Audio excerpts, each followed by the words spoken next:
الحمد لله رب العالمين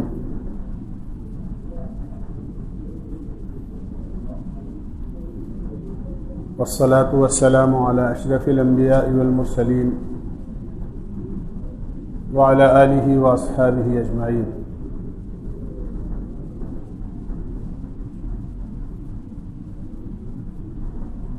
دوستو بزرگو، میں نے عرض کیا تھا کہ قرآن کریم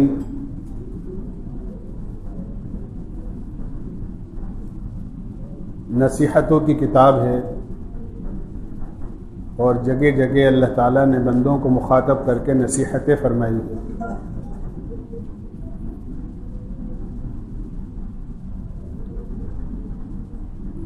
قرآن کریم میں خود اس کی طرف متوجہ کیا ہے، ان فی ذلک لذکریٰ لأولی الالباب. سینے میں دل رکھنے والوں کے لیے اور جگر رکھنے والوں کے لیے اور سمجھ رکھنے والوں کے لیے قرآن کریم میں نصیحتیں ہیں.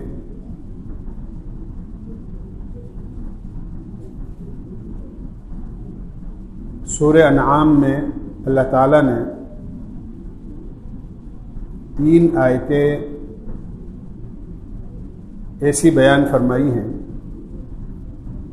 جس میں 10 باتوں کی نصیحت کی ہے. 10 باتوں کی.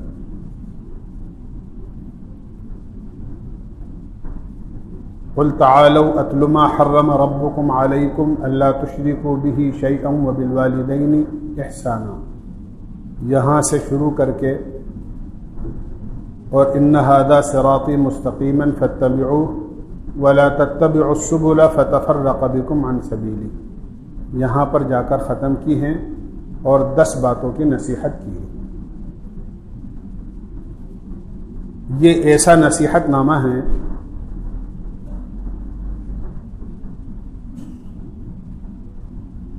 ایک بڑے درجے کے صحابی ہوئے ہیں کعب احبار رضی اللہ عنہ،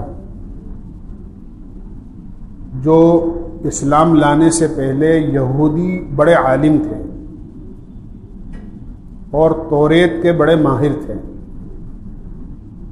جس طرح قرآن کا ماہر ہوتا ہے اسی طرح وہ توریت کے بھی ماہر تھے اور بڑے عالم تھے یہود کے. بعد میں اللہ نے ان کو ایمان کی دولت دے دی اور صحابی بنے. وہ فرماتے ہیں کہ اللہ تعالیٰ نے توریت کو انہی نصیحتوں سے شروع کیا تھا.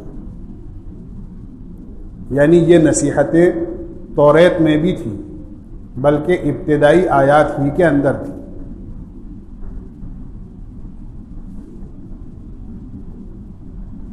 امام المفسرین حضرت ابن عباس رضی اللہ عنہ بڑے درجے کے صحابی ہیں، اللہ کے نبی کے چچا زاد بھائی ہیں، تفسیر کے بڑے ماہر ہیں. وہ فرماتے ہیں قرآن کریم میں آیات محکمات جو بیان کی گئی ہیں وہ یہی آیات محکمات ہیں، اور یہ ایسی آیات اور ایسے احکامات اور ایسی نصیحتیں ہیں کہ پچھلے زمانے کی سارے نبیوں کی شریعتیں اس پر متفق رہی ہیں. یعنی ایسا نہیں ہے کہ یہ باتیں صرف اسلام ہی کے اندر ہوں بلکہ ہر نبی کی شریعت کے اندر یہ باتیں رہی ہیں.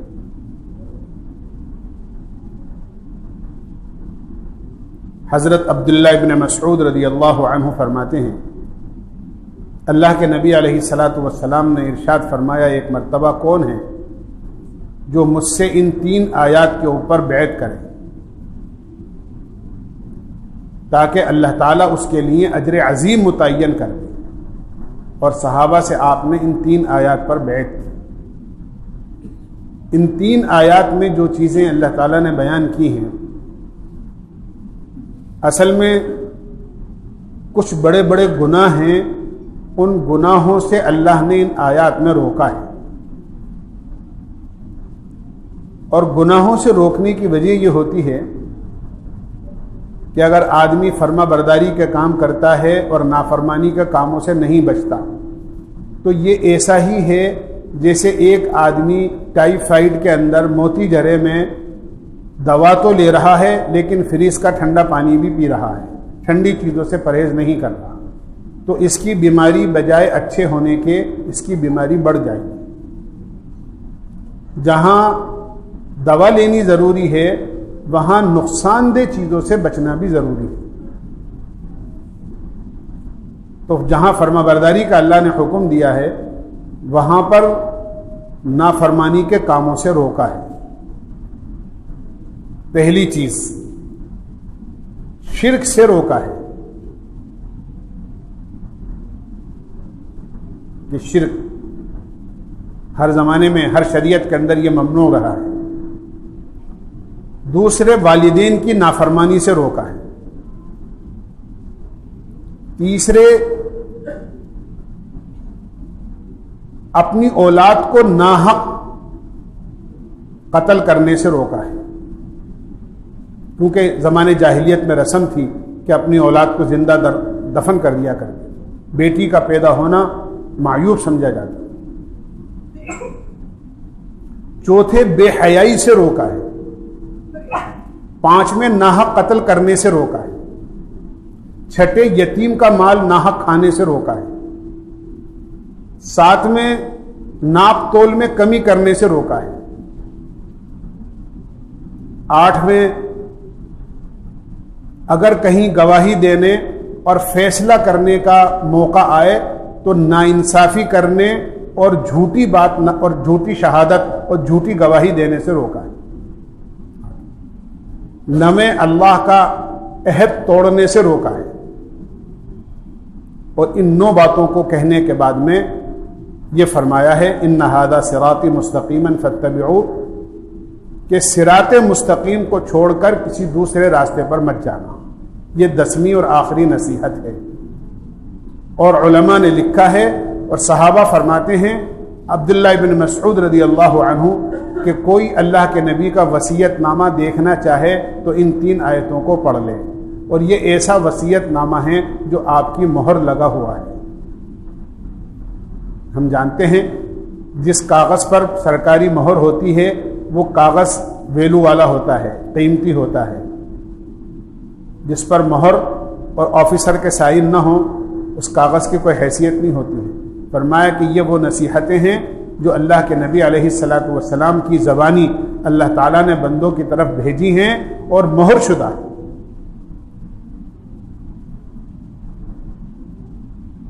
ساری چیز تو ایک ساتھ بیان نہیں ہوں گی، چند چیزیں مختصر عرض کروں۔ سب سے پہلی چیز شرک سے روکا ہے، اور شرک کے بارے میں قرآن کریم میں اللہ تعالیٰ نے فرمایا ہے ان الشرک لظلم عظیم، شرک انسان کا اپنی ذات پر سب سے بڑا ظلم ہے، کہ اللہ تعالیٰ کی ذات کے ساتھ یا اللہ تعالیٰ کی صفات کے ساتھ آدمی کسی دنیا میں دوسرے کو شریک کر لے۔ ہمیں منع ہے نہ ہم اس کی ذات میں کسی کو شریک کریں اور نہ اس کی صفات میں کسی کو شریک کریں۔ مشرکین مکہ، اللہ کے نبی علیہ الصلاۃ والسلام کے زمانے کے عرب کے مشرکین، انہوں نے 360 تصویریں اور بت بنا رکھے تھے جن کی وہ پوجا کرتے تھے۔ بلکہ یوں کہیے کہ سال کے 360 دن ہوتے ہیں تو ہر دن کا ایک بت تھا، کہ آج کے دن کے سارے کام یہ بنائے گا اور کل کے سارے دن کے کام یہ بنائے گا اور پرسوں کے سارے دن کے کام یہ بنائے گا۔ ہر دن کا ایک بت تھا، پورے سال کے 360 دن ہوتے ہیں، ہر دن کا ایک بت بنا کے انہوں نے رکھ رکھا۔ یہ شرک جلی، کھلا ہوا شرک کہلاتا ہے، کہ آدمی اللہ کے غیر کے سامنے سجدہ کرے اور اپنا ضرورتوں کو پورا کرنے والا اللہ کے غیر کو مانے۔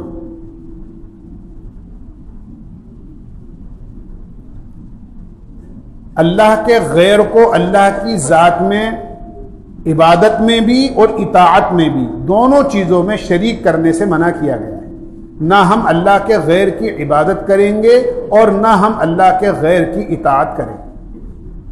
عبادت بھی اللہ کی ہے اور عبادت جس کا حق ہے اطاعت بھی اسی کا حق ہے۔ جس کی عبادت کریں گے اسی کی بات مانیں گے، اسی کی فرما برداری ہم کریں گے۔ ہم اللہ کے بندے ہیں، دنیا میں کسی مخلوق کے بندے نہیں ہیں، اس لیے ہمارے اوپر ضروری ہے کہ ہم اسی کی عبادت کریں اور اسی کی اطاعت کریں۔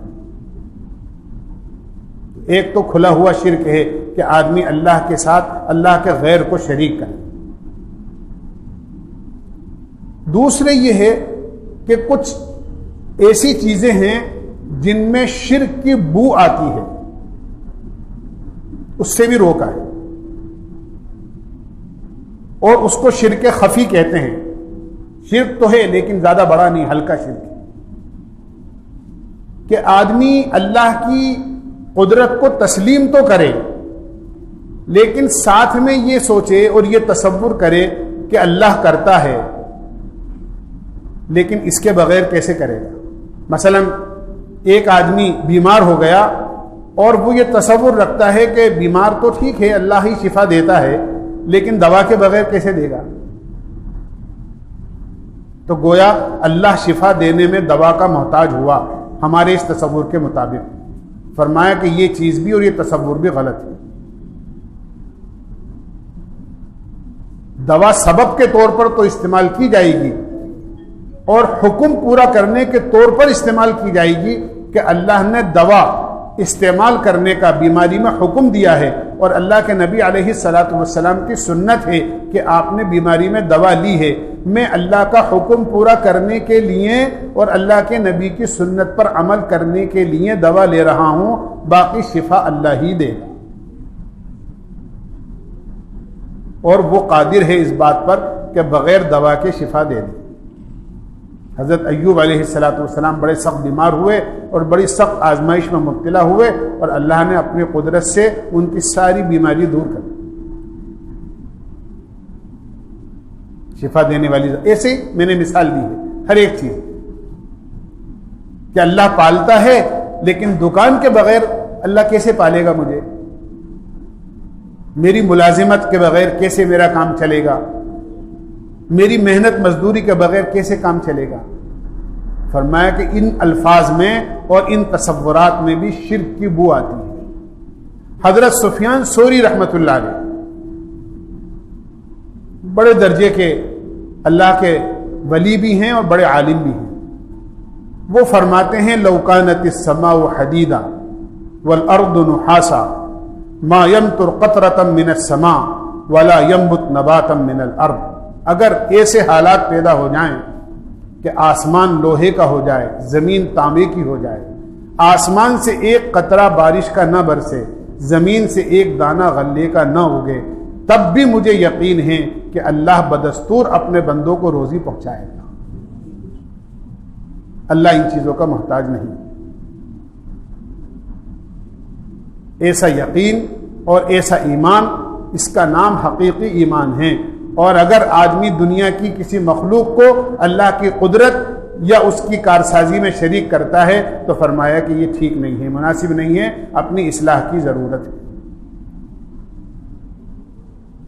شرک اتنی بری بیماری ہے اور اتنا بڑا گناہ ہے کہ اللہ تعالیٰ نے قرآن کریم میں صاف ایک جگہ نہیں کئی جگہ اس بات کا اعلان فرمایا ہے، ان اللہ لا یغفر ان یشرک بہ ویغفر ما دون ذلک لمن یشاء۔ اللہ تعالیٰ جس گناہ کو چاہیں گے معاف فرما دیں گے، لیکن اللہ تعالیٰ نے اس بات کا عہد کر لیا ہے کہ اللہ کے ساتھ اگر کوئی دنیا میں کسی کو شریک کرے گا، اللہ اس کے شرک کو معاف نہیں کرے گا، شرک کی مغفرت نہیں، یہ طے ہے اللہ کی۔ اس لیے زیادہ تفصیل میں نہ جا کر بس اتنا عرض کروں گا کہ شرک اتنی بری چیز ہے کہ اللہ تعالیٰ نے اس کے بارے میں بالکل صاف کہہ دیا ہے کہ اس کی مغفرت نہیں ہے۔ دوسری جگہ فرما دیا ہے ان الشرک لظلم عظیم، کہ شرک سب سے بڑا گناہ ہے۔ اس سے بڑا گناہ کیا ہوگا کہ جس نے اپنی ذات کو رحمان اور رحیم کہا ہو، اس نے انکار کر دیا کہ میں اس کو معاف نہیں کروں۔ اس سے بڑا جرم کیا ہو؟ تو پہلی چیز شرک سے روکا ہے. اسی طرح بے حیائی سے روکا ہے کہ بے حیائی ما ظہر منہا وما بطن، کھلی ہوئی بے حیائی سے بھی اور دلوں میں چھپی ہوئی بے حیائی سے بھی. کچھ بے حیائی ایسی ہوتی ہے جو کھلم کھلا ہوتی ہے. آدمی بے حیائی کے کام، برائی کے کام کھلم کھلا نڈر ہو کر کرے، کوئی شرم و حیا اس کو نہ ہو، نہ اللہ کا حکم توڑتے ہوئے، نہ اللہ کے نبی علیہ السلام کی سنت چھوڑتے ہوئے، نہ اسلام کے خلاف کوئی کام کرتے ہوئے. مثلا کسی نامحرم عورت سے آدمی بات کرے، کسی نامحرم عورت کو آدمی چھیڑے، کسی نامحرم عورت سے آدمی غلط تعلقات قائم کرے، یہ سب بے حیائی کی باتیں ہیں. راستہ چلتے ہوئے کسی نامحرم عورت کو آدمی دیکھے، اپنے موبائل میں نامحرم عورت کی تصویریں آدمی دیکھے، یہ سب بے حیائی. یہ کھلی ہوئی اور ظاہر ہونے والی بے حیائی ہے. یا عورتیں، ان کو پردے کا حکم ہے لیکن وہ پردہ نہ کریں، گھر میں اپنا سر نہ ڈھکیں. حدیث میں آتا ہے کچھ گھر ایسے ہوتے ہیں جس میں رحمت کے فرشتے داخل نہیں ہوتے. ایک گھر وہ بھی ہوتا ہے ان میں جن میں عورت ننگے سر رہتی ہے، بغیر دوپٹے کے رہتی ہے، چاہے گھر میں اپنے گھر کے مرد کیوں نہ ہو، باپ ہے، بھائی ہے، بیٹا ہے. جو ننگے سر رہتی ہے اس گھر میں رحمت کے فرشتے داخل نہیں ہوتے. یہ بھی اچھی چیز نہیں. جہاں پر پردہ کرنے کا حکم ہے وہاں پردہ نہ کریں. ایسے تنگ کپڑے پہن کر لوگوں کے سامنے آئے جس سے جسم کا نشیب و فراز ظاہر ہو. اتنے باریک کپڑے پہن کر لوگوں کے سامنے آئے کہ بدن اندر سے نظر آئے. اتنے چھوٹے کپڑے پہن کر آئے جس سے بدن پورا ڈھکے ہی نہیں. یہ سب بے حیائی کی چیزیں، یہ کھلی ہوئی بے حیائی. ایک بے حیائی ہوتی ہے جو چھپی ہوئی ہوتی ہے دلوں میں، کہ آدمی تنہائی کے اندر ہے اور دلی دل کے اندر پلان بنا رہا ہے کہ فلاں سے کیسے بات کروں، اس کا نمبر مجھے کہیں سے مل جائے، ٹیلی فون کرنا ہے.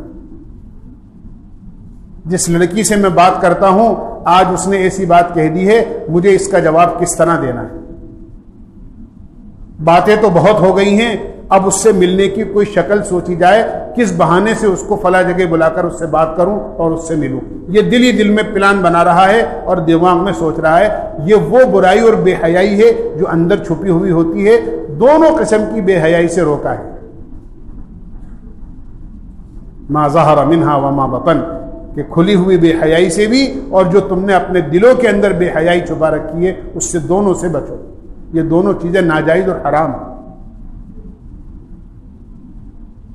اسی طرح ناحق قتل کرنے سے، میں کل عرض کر چکا ہوں کہ ناحق کسی کو جانی نقصان پہنچانا، مالی نقصان پہنچانا، زبان سے نقصان پہنچانا، اپنے عمل سے اور ہاتھ سے نقصان پہنچانا، یہ سب چیزیں منع اور ممنوع ہیں، ناجائز، حرام ہے ناحق قتل کرنے سے. وَلَا تَقْتُلُوا النَّفْسَ الَّتِي حَرَّمَ اللَّهُ إِلَّا بِالْحَقِّ. اللہ کے نبی علیہ الصلوٰۃ والسلام نے ایک حدیث میں فرمایا کہ مسلمان کا قتل سوائے 3 باتوں کے ہرگز جائز نہیں. یا تو شادی شدہ ہو کر زنا کرے، شریعت نے اس کی سزا یہ متعین کی ہے، اللہ نے بیوی دے رکھی ہے، اس کے باوجود بھی غلط طریقے سے کسی غیر عورت کے ساتھ میں اپنی خواہش پوری کرتا ہے، یہ ایسا زنا ہے اور اس کی یہ سزا شریعت نے متعین کی ہے کہ اس کو آدھا آدھا زمین میں گاڑ کر پتھر مار کر ہلاک کر دو. یہ سمسار کرنا اور رجم کرنا اس کو کہتے ہیں کہ یہ آدمی دنیا میں زمین پر رہنے کے قابل نہیں ہے. اتنی بڑی بے حیائی کا کام اس نے کیا. آپ نے فرمایا یا تو شادی شدہ ہو کر زنا کرے، وہ قتل کرنے کے قابل ہے، یا جو اپنا دین چھوڑ کر مرتد ہو جائے، اسلام چھوڑ کر، وہ قتل کرنے کے قابل.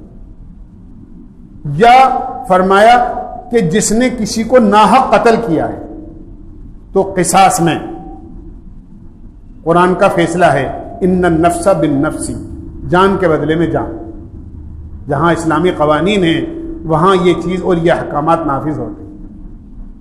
آپ نے فرمایا ان 3 چیزوں کے علاوہ کسی کا قتل اور کسی کو جانی نقصان پہنچانا ہرگز جائز نہیں ہے بلکہ حرام ہے. یہاں تک کہ اللہ کے نبی علیہ الصلوۃ والسلام نے فرمایا کہ مسلمان تو مسلمان غیر ایمان والے کو بھی جانی نقصان پہنچانا حرام ہے. وہ انسانی بھائی ہے ہمارا. اگر وہ آپ کا مذہب کا شریک نہیں ہے تو اس کا مطلب یہ نہیں ہے کہ آپ اس کو جانی نقصان پہنچاؤ. اس کی جان کا اس کے مال کا احترام ضروری ہے. آپ کے پڑوس میں ہیں, پڑوس کے حق ادا کرو. آپ کا کاروبار کا شریک اور پارٹنر ہے, آپ اس کے ساتھ احترام کے ساتھ میں, آپ اس کے ساتھ اچھے اخلاق کے ساتھ پیش آؤ. غیر ایمان والا ہونے کا مطلب یہ نہیں ہے کہ آپ اس کو جانی نقصان پہنچاؤ. جس طرح آدمی مسلمان کی جان و مال کا احترام کرتا ہے, انسان ہونے کے رشتے سے اس کی جان و مال کا احترام بھی ضروری ہے. تو ناحق قتل کرنے سے روکا, یتیم کا مال ناحق کھانے سے روکا کہ یتیم کا مال ناحق مت کھا. میں عرض کر چکا ہوں پہلے کہ بہت ساری شکلیں میراث کے اندر ایسی پیدا ہو جاتی ہیں کہ آدمی یتیم کا مال ناحق استعمال کر لیتا ہے, اور اللہ تعالیٰ نے صاف اعلان فرمایا ہے ان الذین یاکلون اموال الیتامی ظلما انما یاکلون فی بطونہم نارا. جو لوگ یتیموں کا مال ناحق کھاتے ہیں وہ اپنے پیٹوں میں آگ بھر رہے ہیں. وہ مال نہیں کھا رہے بلکہ آگ کھا رہے ہیں. قیامت میں یہ آگ ظاہر ہوگی. اللہ کے نبی نے فرمایا یتیموں کا مال کھانے والے قیامت میں اس طرح آئیں گے کہ ان کی منہ سے, ان کی ناک سے جس طرح سانس نکلتا ہے اس طرح آگ کی لپٹیں نکل رہی ہوں گی, اور لوگ دور سے پہچان لیں گے کہ یہ وہ لوگ ہیں جنہوں نے دنیا میں یتیموں کا مال کھایا ہے.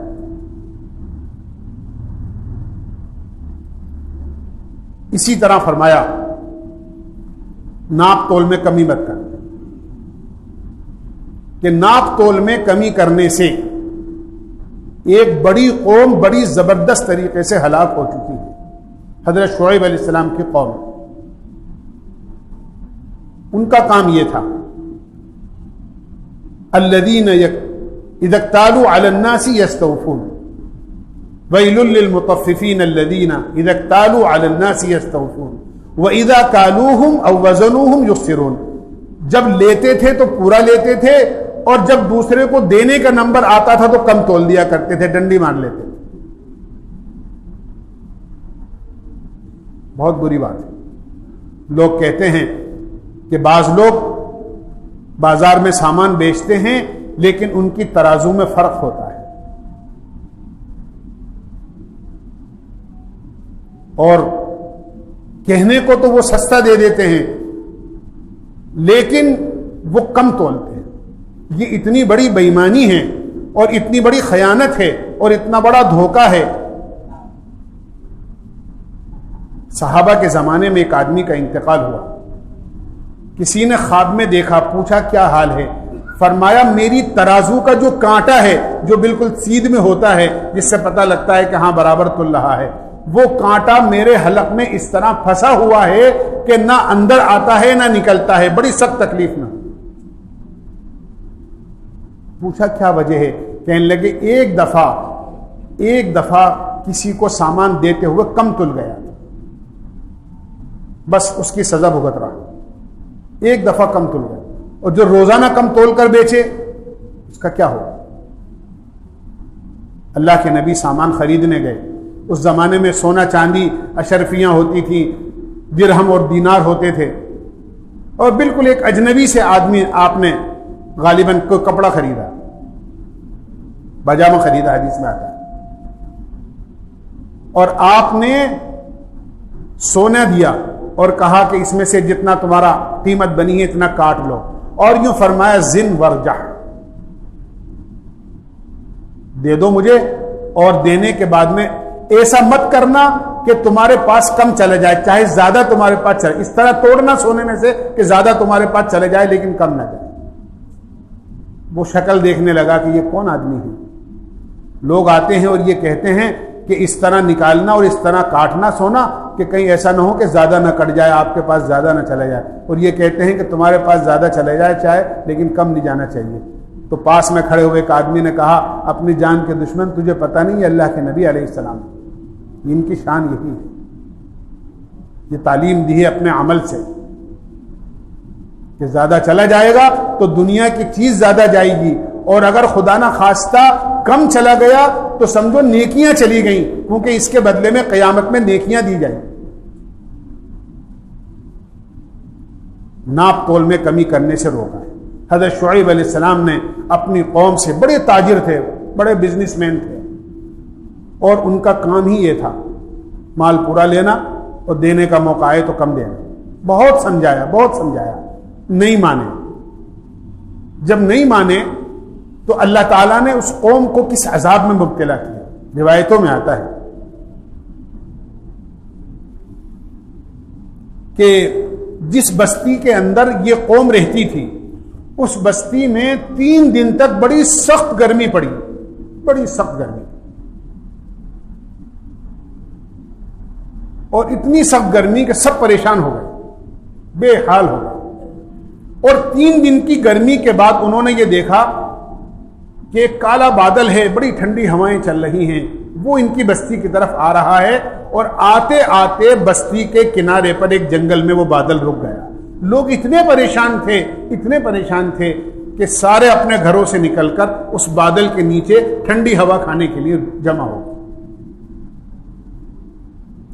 جب وہ سارے کے سارے اس کے اندر جمع ہو گئے، قوم کا ایک آدمی بھی نہیں بچا، سب کے سب اپنے گھروں سے نکل کر اس میں آ گئے۔ تو بجائے پانی کے اللہ نے آگ کے انگارے برسائے اور پوری قوم کو جلا کر خاک کر دیا، اور رہتی دنیا تک کے لیے اللہ نے یہ عبرت قائم کر دی کہ جو لوگ اس طرح کم تولتے ہیں اور نبی کی بات کو اور ان کی ہدایت پر عمل نہیں کرتے، ان کا یہ حشر ہوتا ہے۔ کم تولنے سے، کم ناپنے سے منع کیا کہ یہ اپنا کام، ایک آدمی ہے جس نے 8 گھنٹے ڈیوٹی پر کا وعدہ کیا، میں 8 گھنٹے آپ کے یہاں کام کروں گا، مجھ کو یہ تنخواہ ملے گی، 8 گھنٹے کام نہیں کر کے 4 گھنٹے کام کر کے آ جاتا ہے کہ کون دیکھ رہا ہے۔ یہ بھی کم ناپنا اور کم تولنا ہے، علماء نے لکھا ہے، یہ بھی ڈنڈی مارنا ہے کہ آپ نے وعدہ کر رکھا ہے کہ آپ 8 گھنٹے دیں گے تو آپ کو کیا حق ہے 4 گھنٹے میں واپس آنے کا؟ آنا ہے تو اجازت لے کر آؤ، آپ کو اجازت ملے تو جاؤ، اجازت نہ ملے تو 8 گھنٹے پورے کرو، کیونکہ آپ نے یہ وعدہ کیا ہے کہ آپ کو اتنے پیسے ملیں گے اور اس بدلے میں ملیں گے کہ آپ 8 گھنٹے اپنا وقت دو۔ جس طرح سامان میں کمی زیادتی ہوتی ہے، اسی طرح فرمایا کہ یہ اوقات اور اپنی ذمہ داری کو پورا کرنے میں بھی کمی زیادتی ہے، یہ بھی اسی زمرے میں داخل۔ اسی طرح فرمایا کہ اگر کہیں پر کوئی گواہی دینے کا مسئلہ آئے تو سچی بات کہو، وَإِذَا قُلْتُمْ فَعْدِلُوا وَلَوْ كَانَ ذَا قُرْبَىٰ، اگر تمہیں کوئی بات کہنے کے لیے بلایا جائے گواہی کے لیے تو اگر کسی بات کو نہیں جانتے ہو تو منع کر دو کہ مجھے معلوم نہیں ہے، اور اگر کسی چیز کو جس طرح جانتے ہو اسی طرح کہو، چاہے رشتہ داری اور اپنے لوگوں کے خلاف ہی کیوں نہ۔ ایسا نہیں کہ سامنے والا اپنا آدمی ہے، سچ بول دیا تو پھنس جائے گا لہذا جھوٹ بولو، اور بہت جرت کے ساتھ بولو اور بڑی دلیری کے ساتھ جھوٹ بولو، کہ نہیں ایسا نہیں، کیونکہ اپنے آدمی کو بچانا ہے۔ یہ چیزیں ایسی ہیں کہ آدمی ذرا سی دیر کے لیے اپنے دل کو تسلی تو دے لیتا ہے، لیکن ہمیشہ کے لیے اللہ کی مدد ہٹ جاتی ہے۔ جھوٹی گواہی بہت بری چیز ہے کہ آدمی کسی کے خلاف یا کسی کے موافقت میں آدمی کورٹ میں جا کر یا ویسے ہی فیصلے کے اندر جھوٹ بول جائے۔ سچائی تو بہت بڑی طاقت رکھتی ہے، سچائی بہت بڑی طاقت ہے۔ پرانے زمانے کی بات ہے، یو پی کے اندر ایک جگہ مسجد، ایک جگہ پر جھگڑا تھا مسلمان اور ہندوؤں کا، غیر مسلموں کا۔ مسلمان کہتے تھے یہ ہماری زمین ہے اور ہم مسجد بنائیں گے، یہ ہمیں دی جائے۔ غیر مسلم یہ کہتے تھے یہ ہماری زمین ہے اور مندر کی ہم مندر بنائیں۔ فیصلہ نہیں ہو پا رہا تھا، انگریز جج تھا، مقدمہ اس کے پاس گیا. اس نے یہ کہا کہ تمہارے گاؤں میں، تمہاری بستی میں کوئی ایسا آدمی بھی ہے جو پرانا ہو، جس پر تم دونوں متفق ہو جائیں اور وہ آ کر یہ گواہی دے دے، حقیقت بیان کر دے کہ ہاں بھئی یہ زمین، کیونکہ وہ جانتا ہے پرانا آدمی کہ یہ زمین کس کی ہے، مسجد کی ہے یا مندر کی، مسلمانوں کی ہے یا غیر مسلم. تو اس بستی میں ایک بڑے عالم رہتے تھے، مفتی الہی بخش رحمۃ اللہ علیہ. دونوں نے یہ کہا کہ ہاں یہ آدمی، ہندوؤں نے بھی کہا کہ ہاں یہ بہت پرانے آدمی ہیں اور یہ جو کہہ دیں گے ہم مان لیں. مسلمانوں نے بھی کہا کہ ہاں یہ جو کہہ دیں گے ہم مان لیں. مسلمان بہت خوش تھے کہ بڑے عالم ہیں اور مسجد اللہ کا گھر ہوتا ہے، لہذا مولانا تو مسجد کے موافقت میں ہی بات کہیں گے. غیر مسلم جنہوں نے یہ بات کہی تھی، جو نمائندے تھے، انہوں نے اپنے لوگوں سے جا کر یہ کہا کہ ہم نے ان کا نام بتا دیا ہے.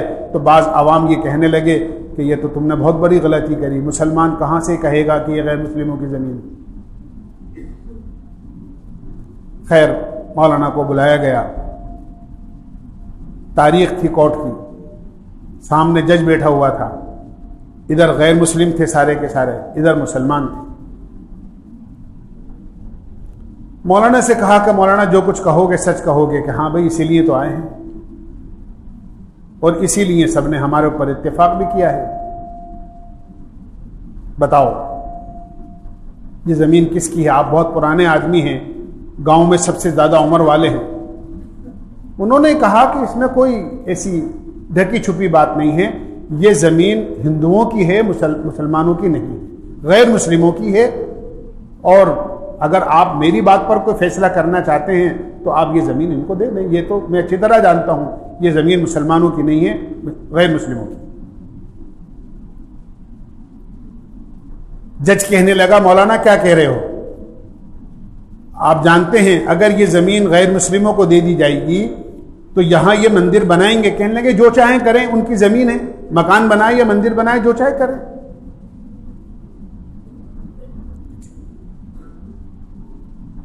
چنانچہ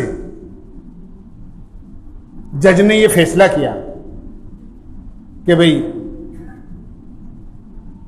سارے مسلمان ایک دم رنجیدہ ہو گئے کہ یہ مولانا نے کیا کہہ دیا.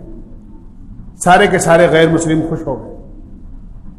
فیصلہ ہو، جج نے فیصلہ لکھا اور یہ فیصلہ لکھا کہ مولانا کی گواہی پر یہ زمین غیر مسلموں کو دی جاتی ہے اور ان کو پورا پورا حق حاصل ہے کہ وہ یہاں مکان بنائیں یا مندر بنائیں، جو چاہے کریں، یہ ان کی زمین. جج نے فیصلہ لکھا اور سنا دیا. لوگ قریب تھا کہ واپس ہو جائیں، مسلمان رنجیدہ ہو کر اور غیر مسلم خوش ہو کر. غیر مسلموں نے کہا جج صاحب ابھی اپنا فیصلہ ذرا سی دیر کے لیے روکیے. کورٹ کے اندر ہم ایک اعلان کرنا چاہتے ہیں اور اعلان یہ کرنا چاہتے ہیں کہ آپ نے یہ زمین، ہم دوبارہ آپ کا، بھائی اس کو بند کر لو، کہ یہ اپنا فیصلہ آپ نے ان کو یاد دلایا کہ آپ کا فیصلہ بالکل یہ ہو گیا ہے کہ یہ زمین غیر مسلموں کی ہے اور وہ جو چاہیں کریں گے. ہاں بالکل میں نے سنا دیا فیصلہ. کہنے لگے ہم بھی ایک فیصلہ سنانا چاہتے ہیں اور اس کو بھی آپ لکھیے گا اس میں. اور وہ فیصلہ یہ ہے کہ ہم سارے کے سارے جتنے غیر مسلم یہاں موجود ہیں سب کے سامنے کلمہ پڑھ کر مسلمان ہوتے ہیں اور یہ زمین جو آپ نے ہمیں دی ہے مندر کے نام پر، ہم سب مل کر یہ زمین مسجد کے لیے وقف کرتے ہیں. اب یہاں مندر نہیں بنے گا، یہاں مسجد بنے گی اور ہم سب کلمہ پڑھ کے مسلمان ہوتے ہیں اور اپنے پیسے سے ہم مسجد بنائیں گے. مولانا کی سچی گواہی پر اور سچی بات پر اللہ نے اتنی بڑی بات اور اتنا بڑا فیصلہ ان سے کروایا. جج نے کہا ابھی جاؤ مت، ابھی ایک میری بات اور سن کر جاؤ. اور وہ اس نے یہ کہا کہ میں اس کاغذ پر جو میں نے یہ فیصلہ کیا تھا ایک جملہ اپنی طرف سے لکھتا ہوں اور سب کو سناتا ہوں اور مسلمانوں سے کہتا ہوں، مسلمانوں کان کھول کے سن لو، آج مسلمان ہار گئے ہیں لیکن اسلام جیت گیا ہے۔ مسلمان تو مقدمے میں ہار گئے کیونکہ زمین ان کی نہیں تھی، لیکن اسلام جیت گیا ہے۔ اس سچائی نے اسلام کا بول بالا کیا کہ سارے غیر مسلم ایمان میں آ گئے اور انہوں نے یہ فیصلہ کیا کہ اب آپ مسجد بنائیں۔ اسلام جیت گیا اور مسلمان ہار گئے۔ یہ سچی گواہی کا نتیجہ ہوتا ہے۔ کتابوں میں آج تک یہ واقعہ لکھا ہوا ہے۔ اس لیے حکم ہے، اللہ کے نبی علیہ السلام نے فرمایا فیصلہ کرنے والے اور 3 قسم کے ہوتے ہیں۔ ہم بھی فیصلہ کرتے ہیں لوگوں کے درمیان میں کہ بھائی راضی نامہ کرا دو، بھائی آ جاؤ۔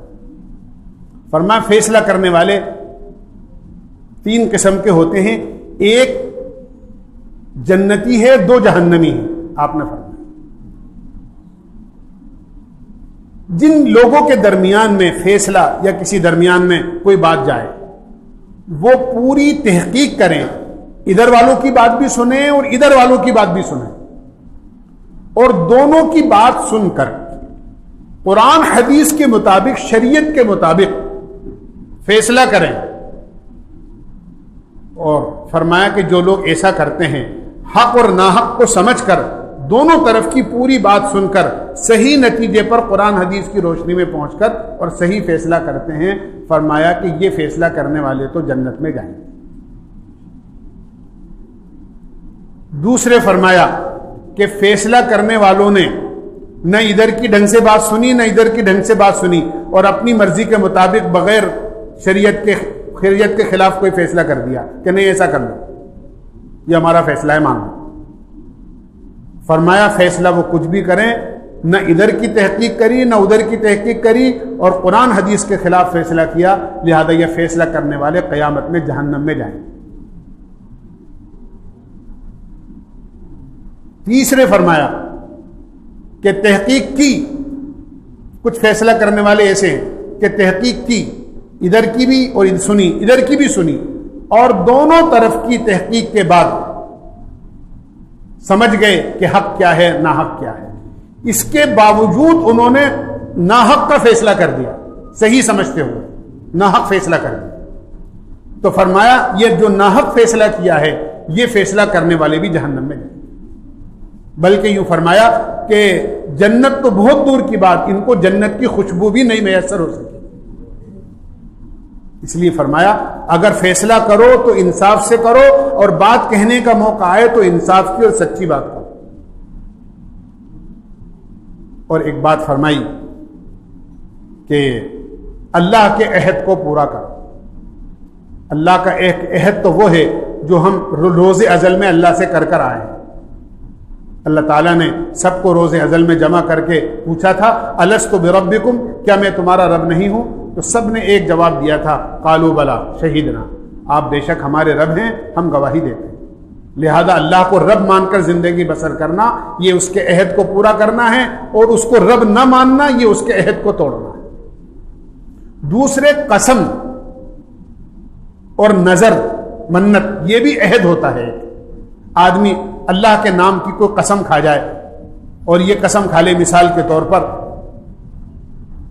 کہ میں جھوٹ نہیں بولوں گا، گویا اللہ سے عہد کر دیا، قسم کھا لی، تو اب جھوٹ نہیں بولنا چاہیے۔ اگر یہ عہد کو توڑتا ہے تو اللہ کیا مجرم ہوگا۔